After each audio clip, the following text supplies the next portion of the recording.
So welcome to Bow Innovation. We're here for our annual pre-Christmas lunch, and if you haven't heard of Bow Innovation, it's one of the most popular Michelin-Starred restaurants in Hong Kong. So essentially, the concept of the restaurant is sort of like a crazy high-end take of Hong Kong cuisine. So the dishes are still based on Hong Kong techniques and flavors, but bringing them to the next level. And Bow Innovation started by Chef Alvin Leong, who is a judge in MasterChef Canada. So I'm excited to see what he offers in this restaurant. So we're going to be having a 7-course tasting menu. I believe it's 3 appetizers, 2 main courses, and 2 desserts. So yeah, it's my first time in a Michelin restaurant of this level, so I'm gonna enjoy it. My reflection. Okay, so our chef Alvin, okay, select some canapé for you to eat for the first dish for innovation. The first one is you can see an olive and a steak. So what do you imagine? A martini? Yes. Yes. This is Chinese martini. Ah. Okay, we add some Chinese pickled onion, and then we add some this one. And then the third one is xiaolong bao. Yeah, I heard of this one. Yeah. This is xiaolong bao? Yes. Okay. And the last one, okay, caper rice is very meaningful for Hong Kong people also. And then we use the sweet pork sausage and then dark liver sausage to make the ice cream. Okay. And then with the waffle. And crispy rice just for decoration. So the first plate we have here is a cherry tomato, which is cooked in some Chinese vinegar, and sort of like a mojito, Chinese mojito. So there's an olive on top with, I think it's a pickled onion, and then they sprayed on some, I think it's like an alcoholic spray. So let's try this out. Try the tomato first.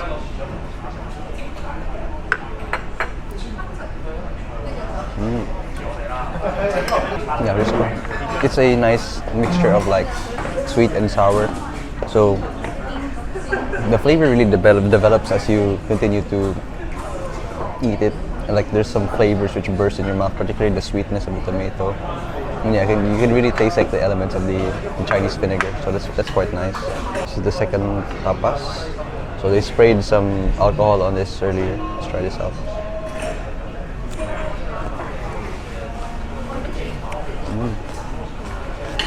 You know, that was very strong with the Chinese sort of Chinese wine, Chinese gin flavor, and then it's sort of like a Spanish tapa in a way, with the olive and the pickled onion, but they put it on a generous amount of the spray, so it really gets coated in them, bit of a Chinese wine flavor. It burns the throat a bit, but very interesting combination of salty, sour and sweet. So pretty nice so far. Next one is the molecular xiaolong bao. So one of the famous dishes in this restaurant. They've turned the xiaolong bao into this nice little bite. So I think one bite has to be the only way to eat it.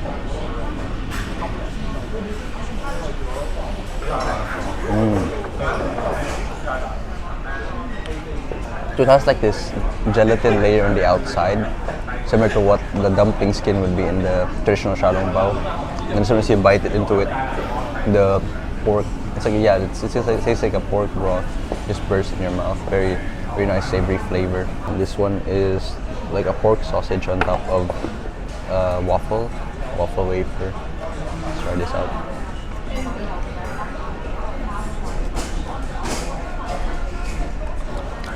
It's nice. It's similar to like the top layer is similar to like a pate foie gras, in the sense that it's very has a bit of a livery flavor, but then the waffle layer underneath is just quite sweet, quite crunchy. So it's a really nice combination of sweet and savory, of smooth and crunchy. So let's move on to the next dish. So we're going to give you a champan for the rice roll. This is made with a calamari, like squid. And I'm going to use a very traditional way to present you the champan. Use a plate as usual, and a paper. And also I'm going to chop it for you.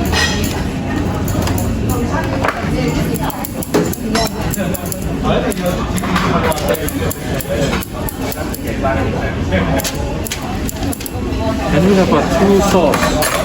So this one is uni mustard sauce.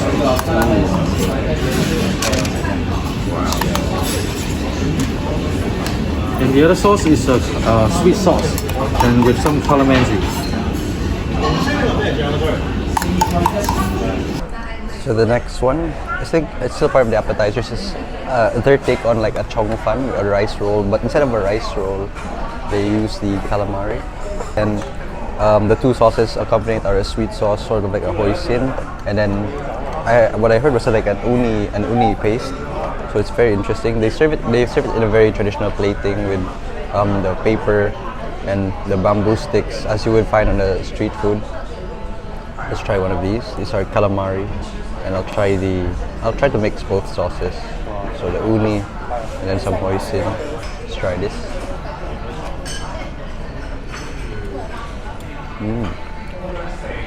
Yeah, you can tell it's calamari because it's a very different texture to rice roll. It's probably has a bit more bite compared to rice roll, but it's really good. It's similar to like fish ball, like those things you find in hot pot.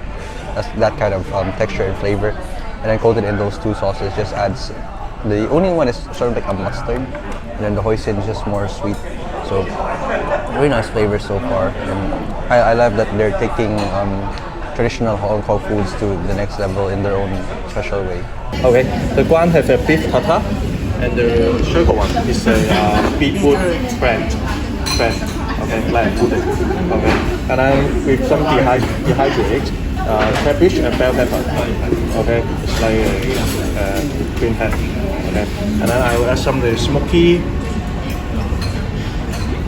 sour cream. Oh, yeah. So the next dish is called Queen's Cafe. It's beef tartare on the bottom with a beetroot mousse on top, and then some dehydrated cabbage and red bell pepper.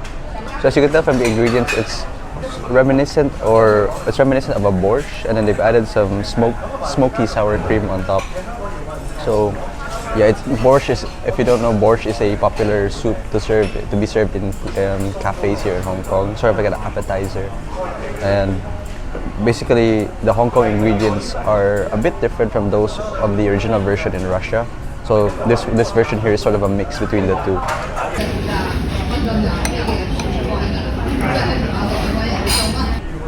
With a nice bite of this here.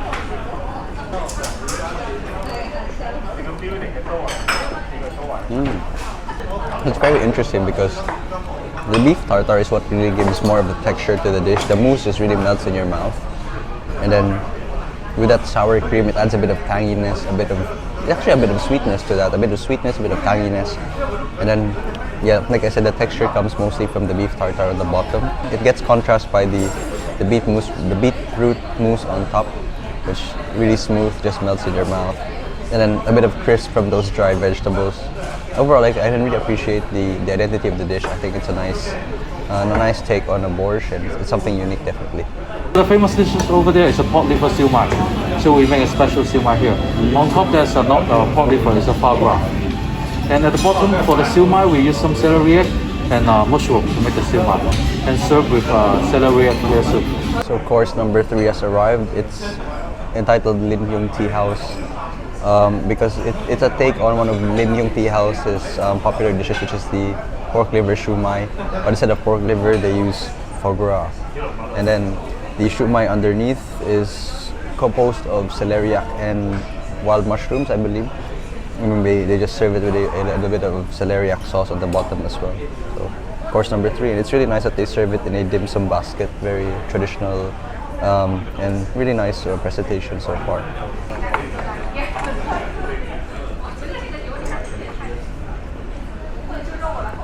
So the shumai underneath is sort of like I don't think there's any pork in it. It's more of like a vegetarian shumai.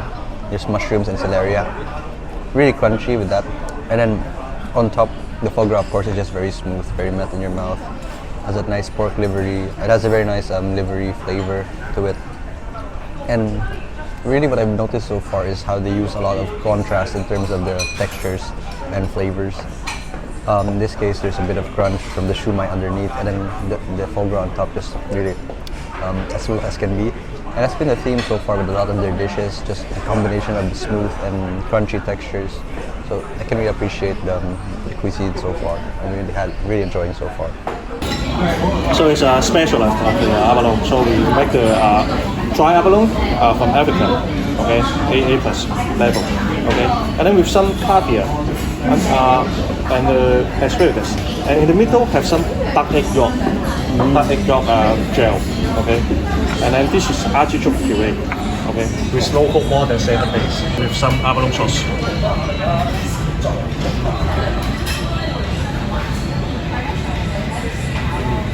So course number 4 is here. The name of the dish is Forum Restaurant. So it's a 3-star, apparently it's a 3-star Michelin restaurant in Causeway Bay, and they specialize in abalone. So that's why this dish is also focusing on around abalone. So we have abalone, which they said is of AA plus quality, meaning it's really good quality. And with that we have abalone sauce. We have on the side asparagus with some caviar on top. And then in between that there is some duck egg yolk puree. So let's try this one out. So this is the first bite. This is the abalone with the vegetable and puree. It is a very tender piece of abalone. And there's sort of like a vegetable puree underneath. It goes along with the cooked vegetables themselves. Yeah, just a very clean, tasty abalone, very tender and very, I can tell it's of high quality. Let's try the second bite here, the caviar with the duck egg yolk and asparagus.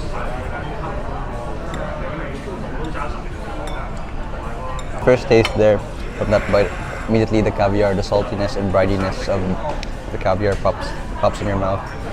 And the duck egg yolk is really silky. Yeah, they said it's more of a puree, so it's not exactly chunky, it's very smooth and silky. And then the asparagus underneath, just a bit of crunch. Overall, it just really goes well together. Maybe I'll try one more bite with everything together.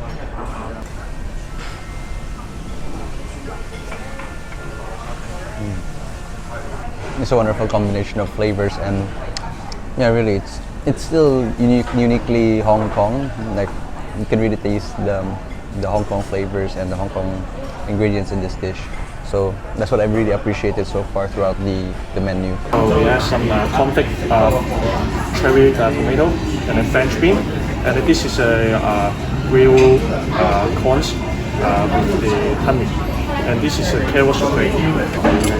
And then normally we have a seasoned steak with the black pepper sauce. Okay, so we change it. We use 3 kinds of pepper. We use the white pepper, and French rose pepper, and Sichuan peppercorn.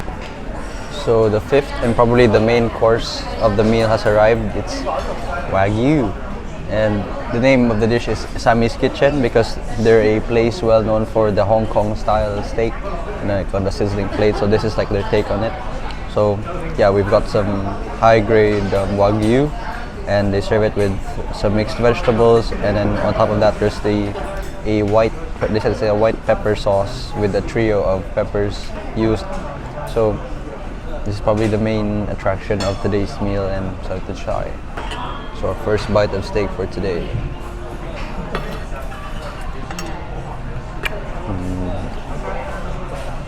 Oh, it's very tender and juicy beef.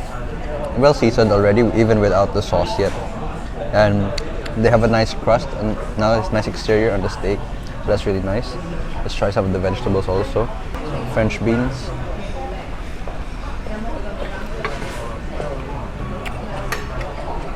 Have some baby corn. Very sweet. I'll try one more bite with a bit more of the white pepper sauce now.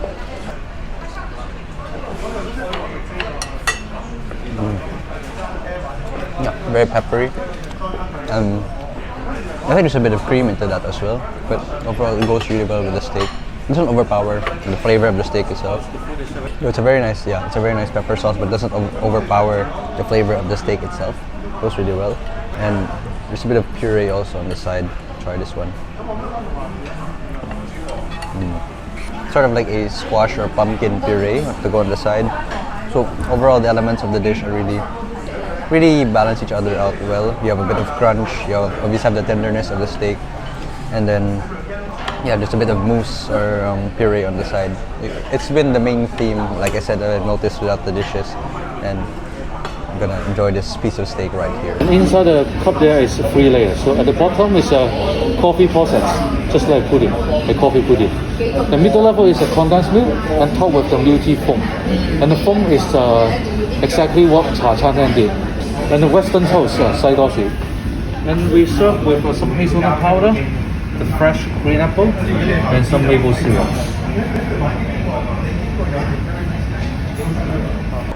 So now we're having the first dessert course. It's entitled Mido Cafe, which is a chachanteng in yomate. So the dish has 2 parts. The first one is the French toast. I think it's an apple French toast. Second part of the dish is, they said it's a 3-layer, sort of like a yin-yang mousse. Underneath we have coffee. They said it's a coffee layer. In the second layer it's condensed milk, and on top we have a milk tea foam. So let's try the French toast part first. Yeah, so it's pretty similar to like apple strudel, apple Danish, but the outer layer of it is like similar to the Hong Kong French toast in the way it's deep fried. Yeah, and the inside you have some really sweet and decadent apples, and it's coated in that rich maple syrup sauce. On the side we have some, I think it looks like chestnut shavings or chestnut crumble. It also complements the dish very well, and really it's probably not the most outstanding dessert, but it is a good take on Hong Kong dish. For the second one we have they said it's a 3-layer yun yun. Let's see.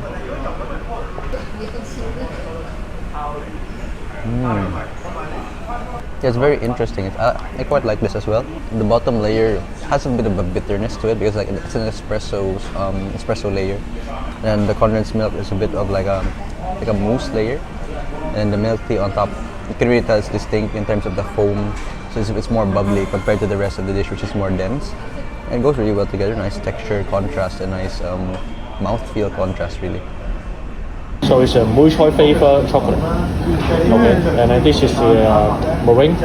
We add some sand ginger right together. So it tastes like a ginger chicken, sand ginger chicken. And then on top is a pecan pina colada, you know the cake. We use the dry pineapple and then add some coconut inside. So and add some lamb shell. So it tastes like a pina colada. So this is the last course, some Petit 4. So this one is the Mui Choy flavored chocolate. Let's try this out. It's a bit of saltiness to it, and then there's a very rich chocolate on the inside. Nice outer layer, and then yeah, they dusted it with a bit of some salty powder as well. The second one is a meringue. Let's try this out. So yeah, that last dessert was a meringue, like a meringue layer on the outside, and it was topped with some sand ginger. I think there's like some sand ginger, so it had a bit of a kick to it. So the meringue was like your typical egg white flavor, and then yeah, there was a bit of freshness, a bit of tanginess from the sand ginger on top. So that's gonna be it for this meal. I really enjoyed the experience, and if you haven't yet, please subscribe to the channel and give this a like if you enjoyed the experience, and hopefully I can do more videos like these in the future, and go visit some more Michelin restaurants when possible. So thank you, and see you in the next one.